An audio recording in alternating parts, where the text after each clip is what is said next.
Welcome everybody to Tribe Talk. I'm Rachel Evans. And I'm Laura Neal. And today we're going to be talking about why children who've experienced trauma display these big emotional outbursts and behavioural challenges, and what they might be telling us and what they really mean.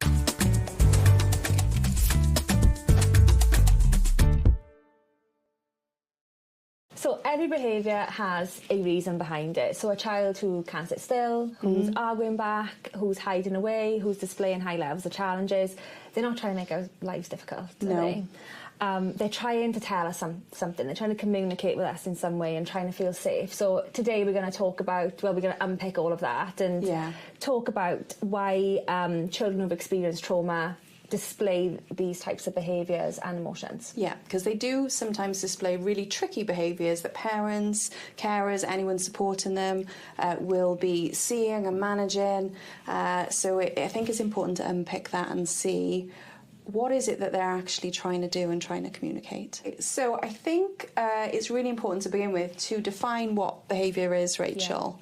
So behaviour is talked about so often in so many different contexts. Some people like the word behaviour, some people don't like the word behaviour. But what is behaviour? How would you define behaviour? Yeah, so behaviour, we look at things as behaviour analysts, like anything that we can see, anything that we can observe, take data on. So it's anything that we can see, and we see lots, don't we, in terms of behaviour. We're not just thinking of the challenging behaviour, but we're also thinking about those pro-social or appropriate behaviour. So to give an example of that, we could define behaviour, aggressive behaviour such as hitting, kicking, but then we're talking about more like appropriate behaviours where children can sit, they can concentrate, they show an on-task behaviour. So that's what we're most interested in looking at. Yeah, and things like social skills as well. So all of those behaviours that come under what we do to socialise, what we do to form relationships. In terms of like attachment, there's loads of observable behaviours there. So behaviour is anything that you can see.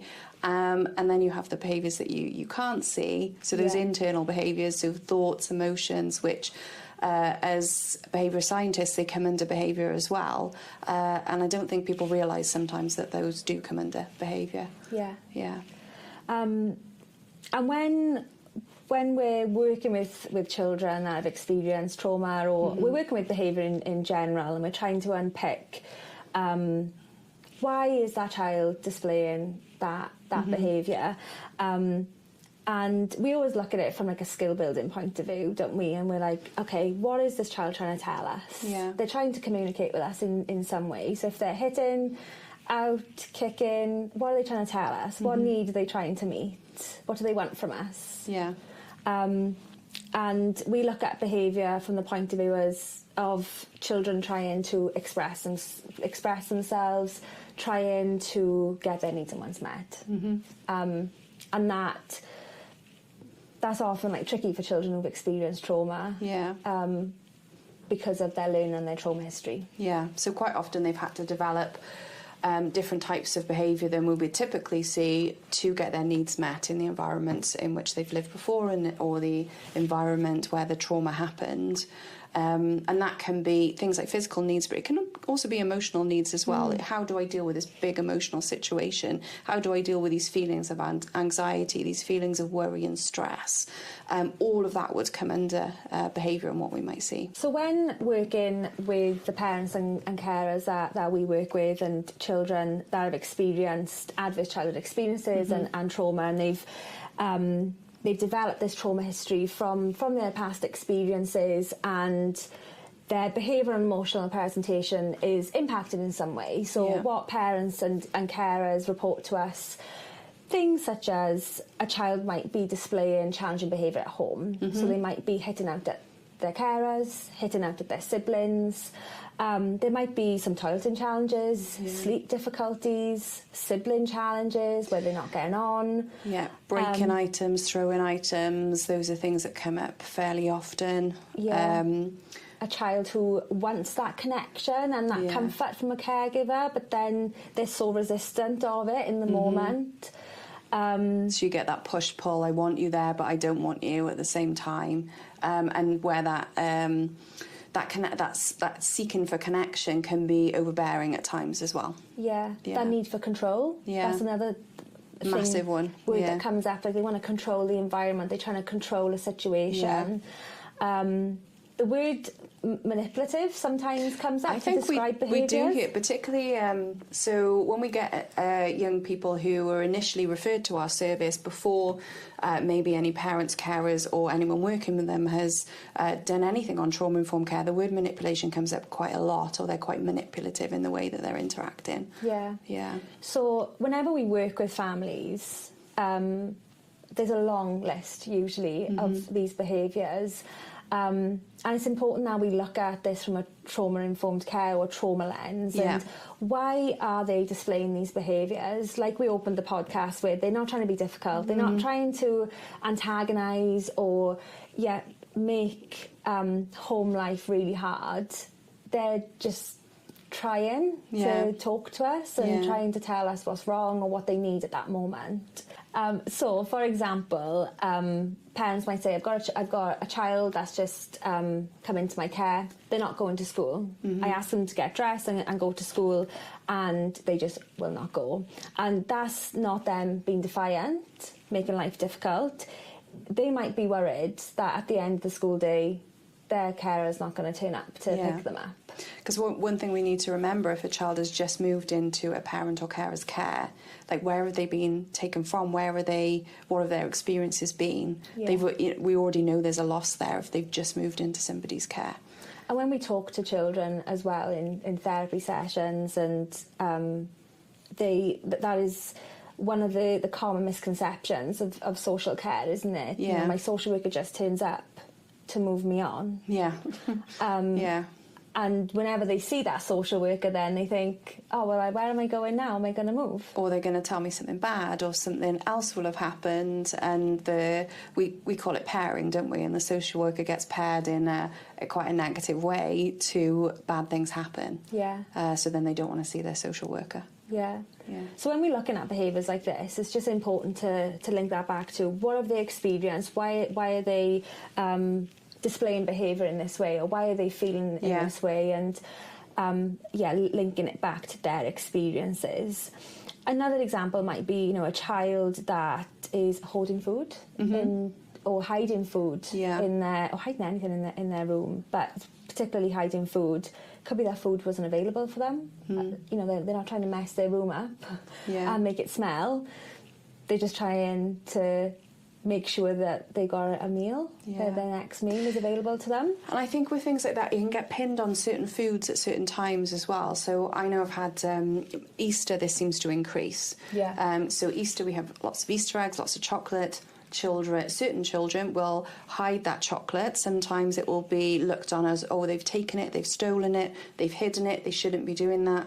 But actually it's nothing to do with thinking it through and stealing it or taking it or hiding it. It's to do with, that's food, and that's food that I like, and that's food I want to be able to access in the future so that I can have a meal. And then they might hoard it or hide it then. And that just creates so many misconceptions and confusions for children, isn't it? Because I've worked with children in the past where because they have no concept of have 3 meals a day, snacks in between, that's not readily or hasn't been readily available to them.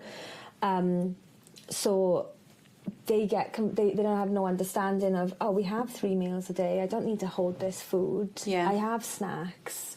And then that creates more confusion then around what is a healthy diet? It creates more questions, isn't it? Our takeaways every single night, every single meal, or junk food, that's normal.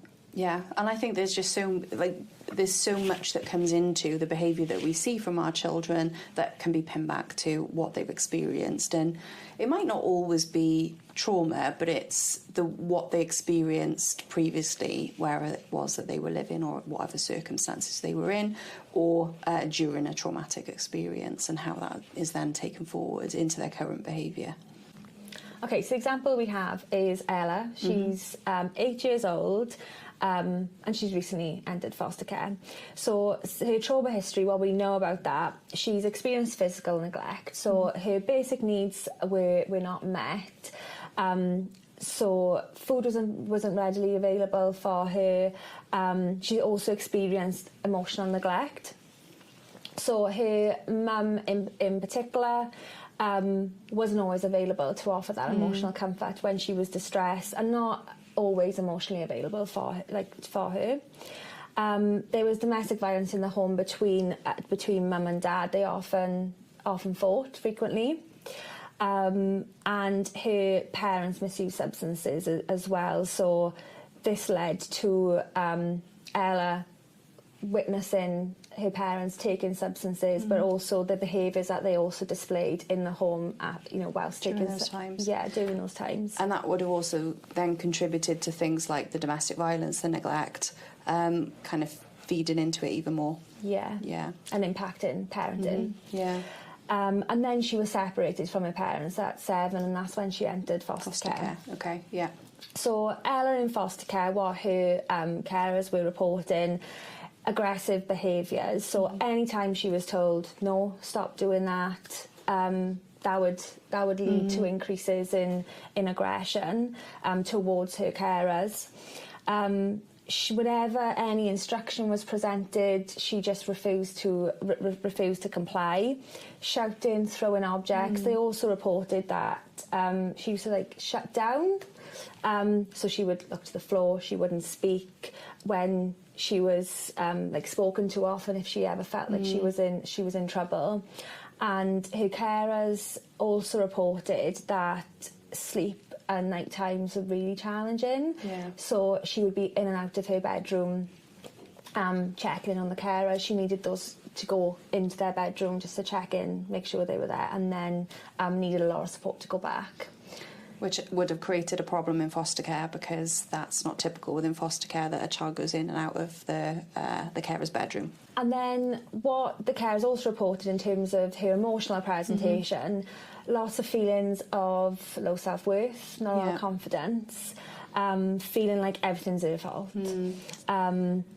She had feelings of fear of being removed, so she'd only been in foster care for this past year, but feelings of I'm going to be moving on, and also fears around I don't want to get close to these carers because I don't know how long I'm going to stay, and worried about being rejected again. So the carers are reporting all of these things to us. So again, like we said in the beginning of the podcast, like a long list of these things that they can see and some of these challenges that they report in. So, and this is quite typical, isn't it, of what we will have referred over to us is a list of these difficulties that parents, carers are facing that they need support with. And that's our job then, isn't it, to link this back to what has Ella experienced? Why is she behaving in this way? What does she need support with? Rather than viewing this as all bad. Having an understanding of her experiences. So if we were to link this back then to the trauma that she's experienced, to show that level of understanding. So we know that she's engaging in high levels of aggressive behaviours. And we know from Ella's trauma history that's what she's witnessed. Lots of DV in the home, substances contributing to that. That's what she's witnessed. So she could be copying it, she could be modelling what she's seen in the past. She might not know any other way to interact, or when something happens that she doesn't like, she might not know what to do, because that's all she's experienced. And what she's seen is, if there's any type of conflict, if there's anything I don't want to do, if there's any disagreements, this is how I act. And also likely that there wasn't a lot of boundaries at home. If parenting was impacted, then there's no boundaries. So when she's told no, or she can't do something, that's caused an escalation in behaviour, because she's not used to routine, boundaries, and pushing back with that. We see that quite commonly. And what we need to remember as well is then that those skills don't develop. So the ability to be able to take a step back and think, oh, okay, maybe this is something I shouldn't be doing, or maybe I should wait until later. Those skills just don't develop. And one way you can look at it is a skill not developing. You can also look at it from the respect of neural pathways not developing. Like certain neural pathways develop, other neural pathways don't develop because she hasn't had those experiences. Yeah, definitely. And also they report that she just shuts down. She doesn't speak, head to the floor. She can blank you when things don't go away or she feels like she's in trouble. And that could be, again, that fight, flight or freeze response, isn't it? Like protecting herself. Protecting herself. What do I do? Do I freeze in this moment? Do I look down? Do I not make eye contact? Do I make sure that I'm protected? So going into that freeze or shutdown mode. Yeah. And what she's experienced in terms of the domestic violence between mum and dad, of witnessing high levels of aggressive behaviour, that fear that's caused, and her carers bearing in mind she's witnessed that in the past. If anything, if something mimics that in the house, even if it's like a loud noise, you know, that could evoke a feeling of, okay, I'm just going to freeze and I'm going to shut down and I don't know what to do in this moment. The sleep difficulties was also came up as well, and the frequent check-ins from, you know, going to check your carers are there.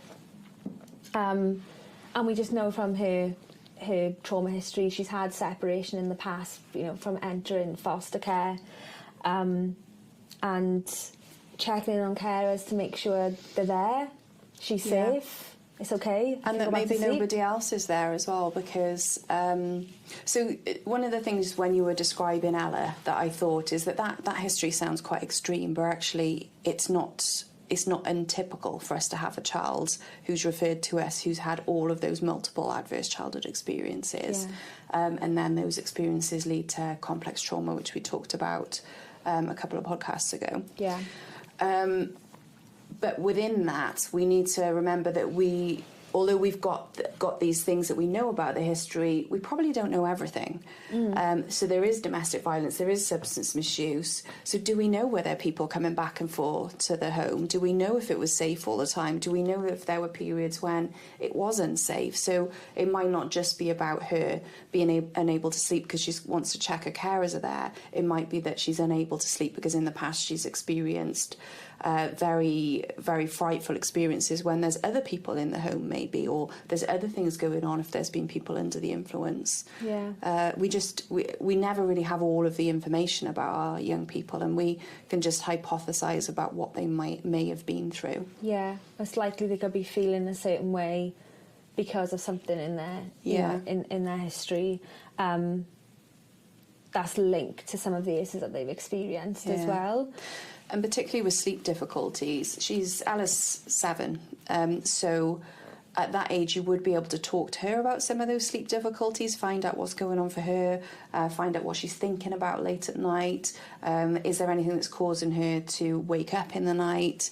Is there anything that she's really worried about? Why is it that she gets out of bed? Why is it that she checks on her carers? And these conversations with our children can really lead us to really understand that trauma at a deeper level then. Yeah, because often when we prompt carers to have those conversations, we could never guess the answer. You know, children come up, say the reason, and often it's a bit of a aha moment for carers. Like, oh, yes, that, of course it is. Like, why didn't I think of that? Or, but it's all going back to this is what they've experienced. But when it comes, you know, from the child, it's because of I'm doing this because I just want to check in. I'm frightened of the dark, and usually the solution can be quite simple to help them feel safe. Because sometimes what they come up with can be quite simple. Of this is why I do it, and it is such a simple solution.